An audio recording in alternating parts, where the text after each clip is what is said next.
혹시 광야 학교다라는 것을 들어보셨죠? 하나님께서는 광야는 빈들입니다. 그런데 학교라고 이야기하고 있어요.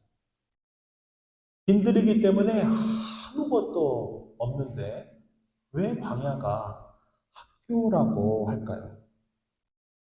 광야는 낮에는 너무나 뜨겁고 밤에는 너무나 추우며 땅은 늘 말라 있습니다. 그래서 하나님의 도움이 없이는 단 하루도 살 수 없는 것이 광야입니다. 그런데 출애굽한 이스라엘 백성들은 광야에서 40년을 살았습니다. 낮에는 구름 기둥이 태양을 막아 주었고, 밤에는 불 기둥이 온기와 빛을 주었습니다. 광야에서 하나님께서 함께 하셨기 때문에 살 수 있었던 것입니다. 모세도 40년 동안 광야에서 양치기로 살았습니다. 다윗도 20대 그 10년 전부를 다 광야에서 보냈습니다. 예수님 또한 40일 동안 금식하시며 광야에서 시험 받으셨습니다. 그렇게 황량한 광야, 그 광야에서는 모든 사람들의 소리가 멈춥니다. 세상 소리도 들을 수 없습니다. 하나님께만 우리의 마음과 시선을 둘 수 있는 곳입니다. 그래서 다윗은 광야에서 그의 20대를 보내며 마음과 시선을 세상에 두지 않고 오롯이 하나님께 두고 살아가면서 경험되어졌던, 그리고 고백하게 됐던 수많은 시들을 시편으로 남겼고, 그 시편은 오늘날을 살아가는 우리에게 또한 광야 같은 삶을 살아가고 있는 우리에게 계속적으로 큰 용기와 소망을 갖고 살아가게 합니다.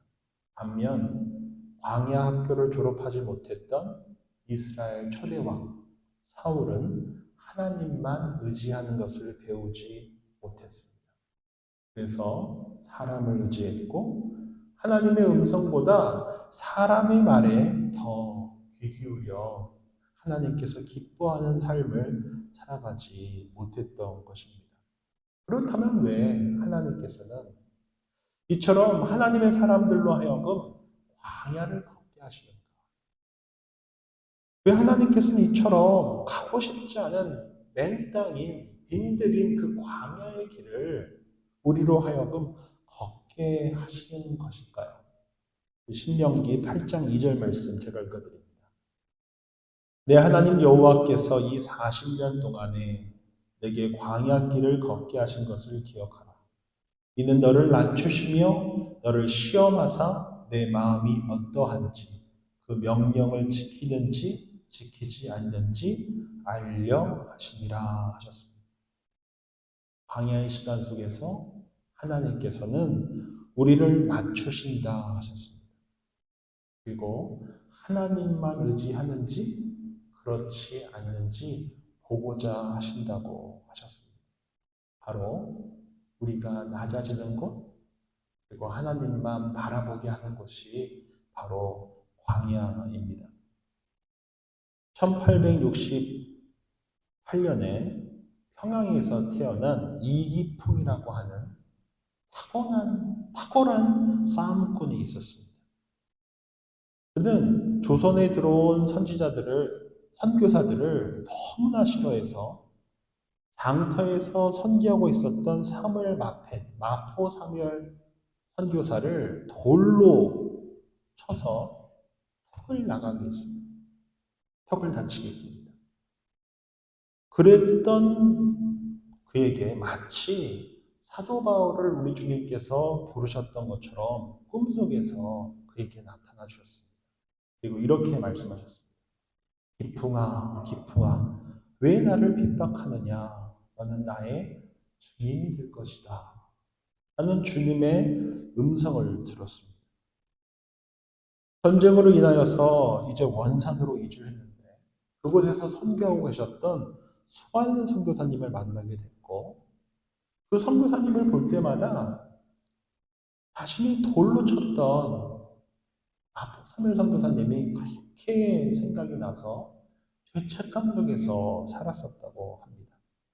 그리고 마침내 그는 회개하고 예수 그리스도를 구세주와 주님으로 영접하고 1903년에 평양신학교에 가서 신학을 공부하고 평양신학교를 졸업했던 첫 번째 7명의 한인 학생 중에 한 분이 되셔서 제주도에 첫 번째로 파송된 선교사님이 되셨습니다. 그는 부푼 꿈을 안고 제주도에 가서 열심히 선교를 하려고 하는데 그곳에 갔더니 제주에 있는 사람들이 그 선교사님을 그렇게 때리라는 거죠. 죽을 만큼 두들겨 맞고 목이 졸리는 일까지 생겨서 죽을 고비를 넘겼었다는 것입니다. 그렇게 너무나 힘들게 타고난 싸움꾼이 맞고만 있으려니 얼마나 힘들었겠습니까? 목사가 때릴 수는 없잖아요. 맞고만 있었으니 얼마나 힘들었겠습니까? 그래서 총회본부에 편지를 썼습니다. 제가 도저히 제주도에서 사역을 못하겠습니다. 이 편지를 받아본 선교사님이 누구셨냐면 마포 사무엘 선교사님이었습니다. 그리고 이렇게 답장을 했다고 합니다. 이기풍 목사 편지 잘 받았소. 그런데 당신이 내 턱을 때린 흉터가 아직 아물지 않았으니 이 흉터가 아물 때까지 분투하며 노력하시오. 라고 답장을 써서 보냈다고 합니다. 그리고 이 편지를 받아본 이기풍 목사님께서는 대성통곡을 하시며 회개하시고 나 같은 싸움꾼을 제주도에 보내셔서 주먹으로 살지 않고 믿음으로 살라고 하시는 큰 은혜 다시금 깨닫게 해주셔서 감사합니다 라고 하며 제주도 사역을 잘 하실 수 있었다라고 합니다. 하나님께서 뭐가 약한지 가장 잘 아시잖아요. 뭐 하면은 딱 쓰러질 수 있는지 가장 잘 아시잖아요. 사탄 마귀도 우리의 약점을 너무나 잘 압니다. 왜 천성 타고난 싸움꾼이 제주도가에서 그렇게 맞았겠어요. 주먹으로 살아라. 주먹으로 해결해라. 계속 올라오지 않았었겠습니까? 그것을 죽이려고 있었으니 얼마나 힘드셨겠습니까? 목회자뿐만 아니라 또 선교사님들뿐만 아니라 믿음의 길을 걷고 살아가는 우리 모두에게 우리 주님께서는 광야를 허락하십니다. 때로는 삶의 현장에서, 갈등의 현장에서, 불신의 현장에서, 오해의 현장에서 광야의 길을 걷게 하십니다. 한평생 주먹으로 살았던 이기풍 선교사님이 두들겨 맞아가면서 복음을 전해야 했던 그 광야 길을 걷게 하신 것입니다. 오늘 함께 출애굽기 16장부터 18장까지 함께 살펴보면서 하나님께서 이처럼 원망이 많고 불평이 많은 이스라엘 백성들을 광야로 이끌어 가시면서 궁극적으로 무엇을 하시고자 하셨는지 함께 살펴보면서 정말 광야에서 역사하시는 그 하나님은 어떠한 분이신가를 함께 살펴보고자 합니다. 첫째로 하나님께서 우리로 하여금 광야 길을 걷게 하시는 데에는 분명한 이유가 있습니다. 바로 우리가 무엇을 욕망하고 있는가. 궁극적으로 그동안 사람들에게 들키지 않았을 수 있습니다. 그러나 광야 길을 걸으며 정말 내 속에서 나도 몰랐던 내 주변 사람들도 몰랐었던 그 욕망을 드러나게 하신다라는 것입니다. 출애굽기 17장 1절 말씀입니다. 이스라엘 자손의 온 회중이 여호와의 명령대로 신광야에서 떠나 그 노정대로 행하여 르비딤의 장막을 쳤으나 백성이 마실 물이 없는지라 했습니다. 출애굽한 이스라엘 백성들이 첫 번째 경험한 것은 홍해였습니다. 마른 땅을 걷는 사건이었습니다. 이를 통해 구원은 사람의 능력이 아니라 하나님의 능력이라는 것을 분명하게 알게 됩니다. 그리고 홍해를 건넌 그 다음 그들이 경험해야 했었던 것은 배고픔과 갈증이었습니다. 홍해에서 사흘 길을 걸었습니다. 근데 물이 없는 것입니다. 출애굽기 15장에 보면 스르 광야에 있는 마라라는 곳에 도착을 했는데 마라는 쓰다라는 뜻입니다. 물이 있어서 마실 수가 없었던 것입니다. 그러자 이스라엘 백성들은 모세에게 찾아와서 하소연을 합니다. 마실 물이 없습니다. 물이 없어서 죽게 생겼습니다. 라고 하며 원망을 쏟아놓기 시작한 것입니다. 그리고 모세는 하나님께 기도를 하고 하나님의 명령대로 한 나뭇가지를 꺾어 던지자 쓴물이 단물이 되어 이스라엘 백성들의 갈증을 해결해 주시는 주님을 만나게 됩니다. 그리고 출애굽기 16장에 보면 두 번째 광야인 신광야를 걷게 되는데 갈증은 조금 해결이 됐는데 먹을 것이 없는 거죠. 조금 싸웠었겠죠. 시간이 지나니까 금방 다 없어져 버린 것입니다. 먹을 것이 없습니다. 라고 하소연을 하자 우리 주님께서 다음과 같이 말씀하셨습니다. 해주신 것이 무엇입니까? 만나와 메추라기입니다. 제가 출애굽기 16장 3절 말씀 읽어드립니다. 이스라엘 자손이 그들에게 이르되 우리가 애굽 땅에서 고기 가마 곁에 앉아 있던 때와 떡을 배불리 먹던 때에 여호와의 손에 죽었더라면 좋았을 것을 너희가 이 광야로 우리를 인도해 내어 이 온 회중이 죽여 죽게 하려는도다라고 했습니다. 배가 고프니까 망상에 사로잡혔습니다. 애굽 생활이 좋았다라고 착각하고 있는 것입니다. 마치 한국에서 군대를 갔다 온 남성들이 축구 얘기하고 이랬다고 하면서 그 모든 시간들을 미화하듯이 마치 군 생활을 너무나 즐겼었던 것처럼 이야기하듯이 이스라엘 백성들도 신음소리로 우리 주님께서 모세를 부르셨는데 신음소리를 기억하지 않고 고기 먹었던 것만 기억하는 것입니다. 마치 한국에 군대 갔다 온 남자들이 군대가 마치 굉장히 좋았던 것처럼 미화시킨 것입니다. 그들은 고통 속에서 신음했었습니다. 10가지 재앙으로 말미암아 출애굽을 그래서 하나님께서 시켜주셨습니다. 그런 하나님을 기억하지 못하고 지금 광야의 삶을 보며 너무나 먹을 것이 없고 너무나 척박하니까 비아냥거리고 있는 것입니다. 그래서 모세는 하나님께 기도를 드렸습니다. 일용할 양식을 주십시오. 그래서 우리 주님께서는 만나와 메추라기로 일용할 양식을 허락해 주셨습니다. 그리고 다시 출애굽한 이스라엘 백성들이 장막을 떠나가게 됩니다. 오아시스인 줄 알고 갔는데 물이 없는 것입니다. 또 원망을 쏟아냅니다. 목말라 죽게 됐다라고 이야기합니다.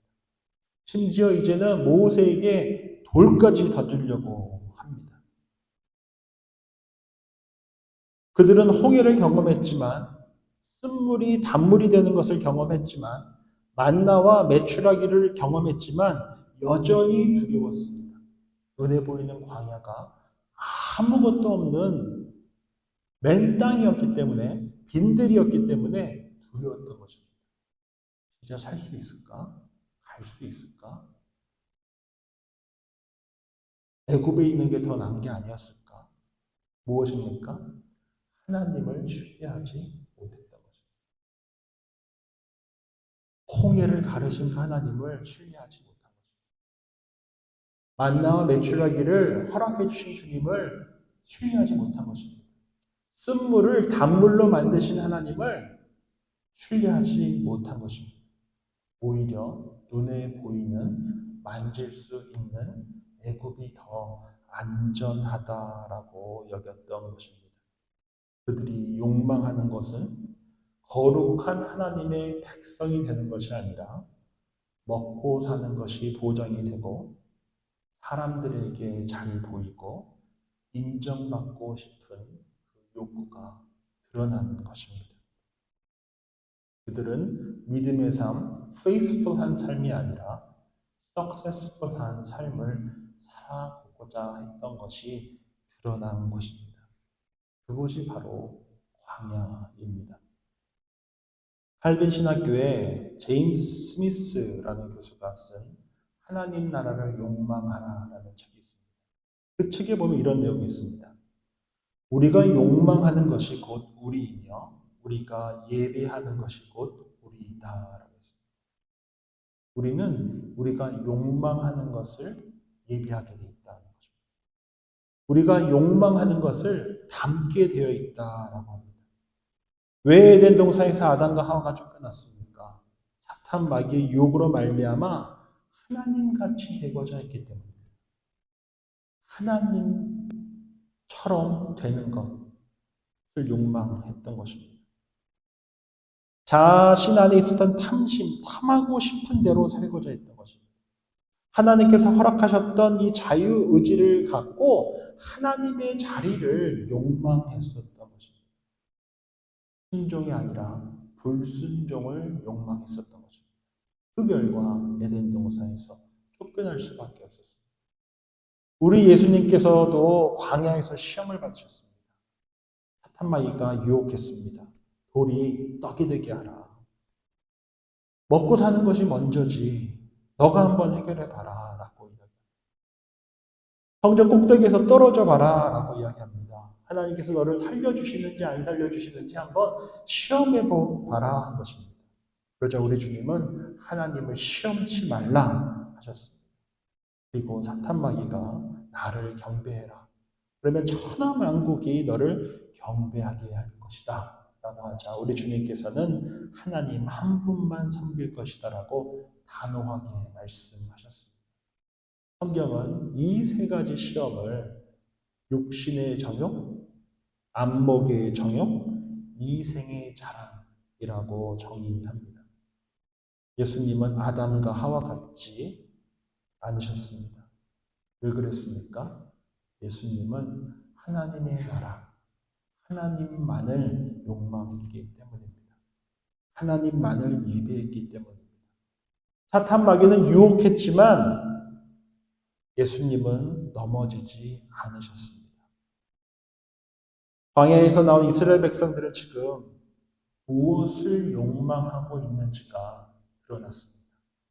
광야에서 드러났습니다. 바로 애굽의 풍요로운 삶입니다. 안정된 삶입니다. 남들에게 떵떵거릴 수 있는 삶입니다. 남들이 부러워할 만한 삶입니다. 거룩한 삶이 아니라 성공한 삶입니다. 눈에 보이는 무언가가 안정된 무언가를 원했습니다. 두 손에 잡을 수 있는 무언가를 원했던 것입니다. 그리고 사람들로부터 인정받고 싶었고 칭찬받고 싶었습니다.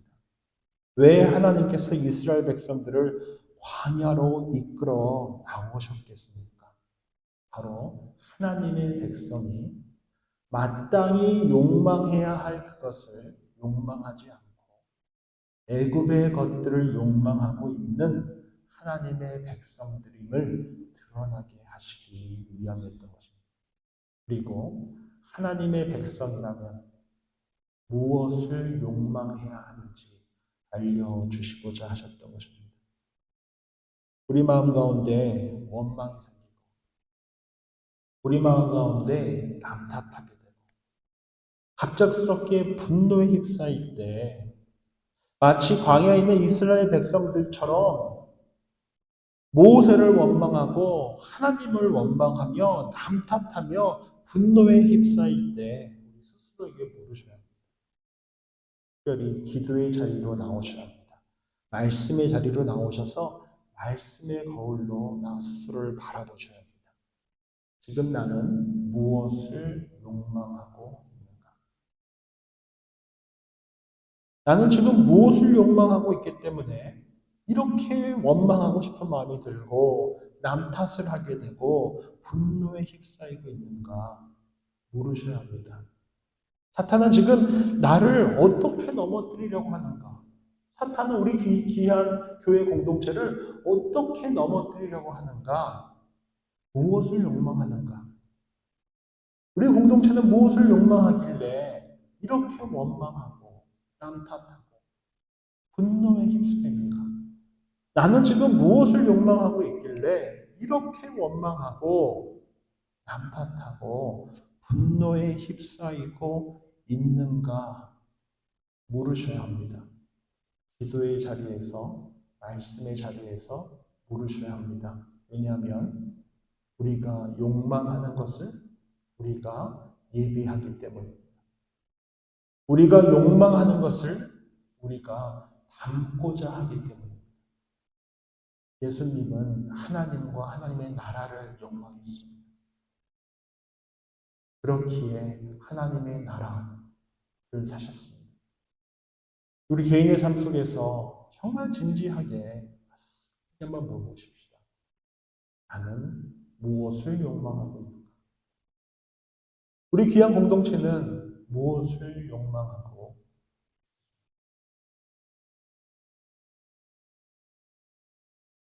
왜 원망하고 왜 남탓하고 왜 분노에 쉽게 휩싸이겠습니까?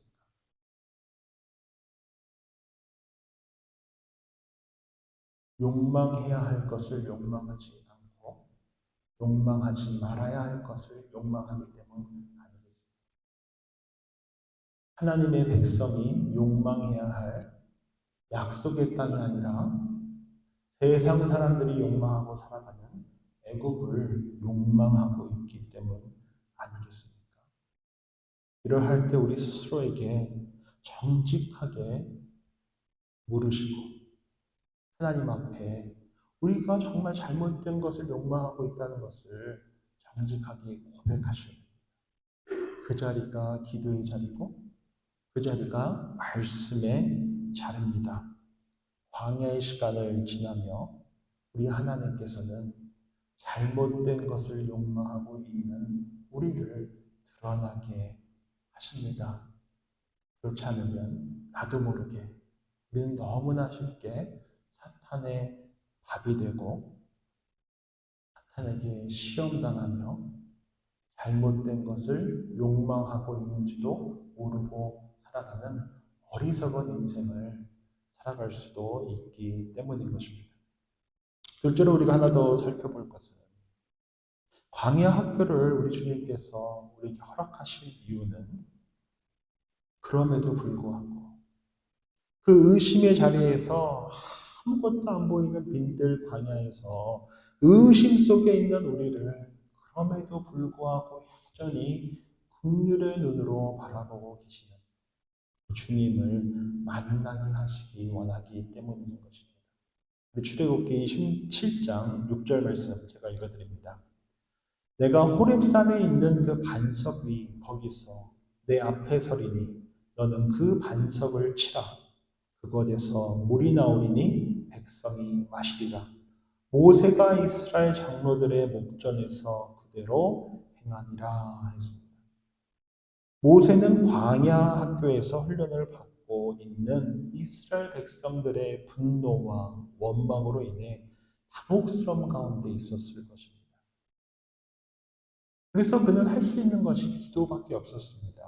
그래서 하나님, 이스라엘 백성들이 지금 저를 돌로 쳐 죽이려고 합니다.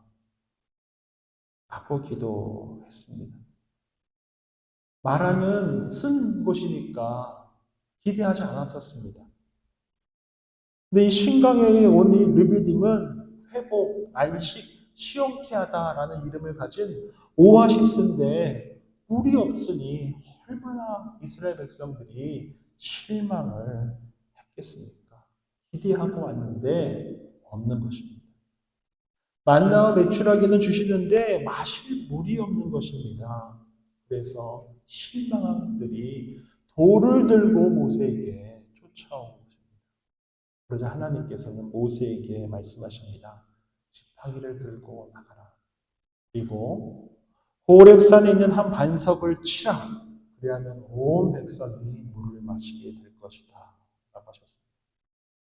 마라에서는 나뭇가지를 던지라 하셨습니다. 그리고 여기서는 지팡이로 반석을 치라 말씀하십니다. 그러자 물이 터져 나온 것입니다. 광야에서 빈들에서 이스라엘 백성들은 하나님이 지금 나와 함께 하시는가? 아무것도 없는데 이 빈들에 하나님이 나와 지금 함께 하시는가? 만나와 메추라기를 먹으면서도 오아시스까지 왔는데 마실 물이 없자 하나님을 의심한 것입니다. 오늘 본문인 7절 말씀 제가 읽어드립니다. 그가 그곳 이름을 마사 또는 무리바라 불렀으니 이는 이스라엘 자손이 다퉜으니요 또는 그들이 여호와를 시험하여 이르기를 여호와께서 우리 중에 계신가 안 계신가 하였음이더라. 이스라엘 백성들은 하나님을 의심했습니다. 하나님의 구원을 의심한 것입니다. 일용할 양식 만나와 메추라기를 먹고 있으면서도 당장 눈앞에 물이 없자 하나님을 의심한 것입니다.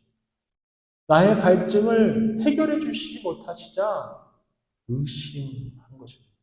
하나님이 정말 나와 함께 하시는가? 정말 하나님께서 나와 함께 하시는가? 라고 의심했던 것입니다. 부활하신 주님께서 11 제자에게 찾아오셨습니다. 그리고 그 11 제자에게 지상명령을 내리셨습니다. 그 내용은 우리가 잘 아는 마태복음 28장에 나옵니다. 그런데 흥미로운 것은 마태는 예수님을 배웠고 경배하나 그들 중에도 아직 의심하는 자들이 있더라라고 기록되어져 있습니다. 11명의 제자들이 지상명령을 받고 있는 그 자리에서도 여전히 의심하는 자들이 있었더라라고 마태복음에 기록되어져 있습니다. 너희는 가서 모든 민족을 제자 삼고 아버지의 아들과 성령의 이름으로 세례를 주고 너희에게 분부한 모든 것을 가르치고 지키게 하라라고 하셨는데 그 자리에 그 지상명령을 받고 있는 제자들 중에도 여전히 의심하는 자들이 있었다라는 거죠. 흔들리고 주저하는 이들이 있었다라는 거죠. 예수님의 형제 야고보는 야고보서를 썼고 예수님의 또 다른 형제 야고보의 형제 유다는 유다서를 썼습니다. 유다서 1장 22절에 다음과 같은 하나님의 말씀이 있습니다. 제가 읽어드립니다. 어떤 의심하는 자들을 긍휼히 여기라. 유다서에 보면 의심하는 자들을 긍휼히 여겨라 라고 기록되어져 있습니다. 의심한다는 것이 무엇입니까? 흔들린다라는 뜻입니다. 자신이 생각하는 것과 달라 대립되어서 흔들린다라는 의미입니다. 그러한 그들을 긍휼히 여겨라라고 말씀하고 있습니다. 세례 요한도 예수님을 경험했습니다. 세례까지 베풀었습니다. 그럼에도 불구하고 의심했습니다. 그래서 요한의 제자들에게 가서 예수님께 묻도록 했습니다. 오실 그이가 당신이오니까 우리가 다른 일을 기다려야 합니까? 바로 그때가 헤롯 왕에 의해서 감옥에 갇혀 있을 때였습니다. 너무나 힘들 때였습니다. 세례 요한에게 있어서 그 시간은 어쩌면 광야와 같은 시간이었을 것입니다. 의심이 들자 주님을 경험했음에도 불구하고 세례까지 베풀었음에도 불구하고 제자들을 보내 묻는 것입니다. 당신이 그분 맞습니까? 아니면 우리가 다른 일을 기다려야 합니까? 그렇게 의심 가운데 있었던 세례 요한에게 우리 주님은 다음과 같이 말씀하시며 위로하셨습니다. 마태복음 11장 11절 말씀입니다. 여자가 낳은 자 중에 세례 요한보다 큰 이가 일어남이 세례 요한을 그렇게 격려하고 축복하셨던 것입니다. 의심 가운데 있었던 세례 요한을 우리 주님은 긍휼히 여기신 것입니다. 도마도 의심했습니다. 내가 그 손에 못자국을 보고 내 손가락을 그 못자국에 넣고 내 손을 그 옆구리에 넣지 않고는 못 믿겠습니다. 라고 했었던 도마였습니다.